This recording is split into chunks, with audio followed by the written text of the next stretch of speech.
የሞት ፍርድ ሲሽር ሲስብ ወደ ራሱ ለክብር እኔ እሱን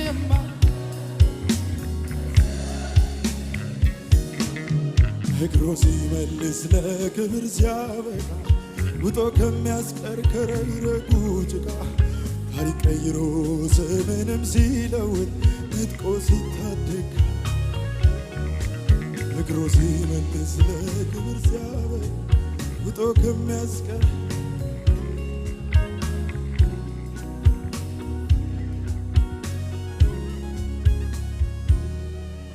ይሄ ነው የኔ ጌታ ይሄ ነው አምላኬ ነው ደግ ቸር ያልኩት እግዚአብሔርን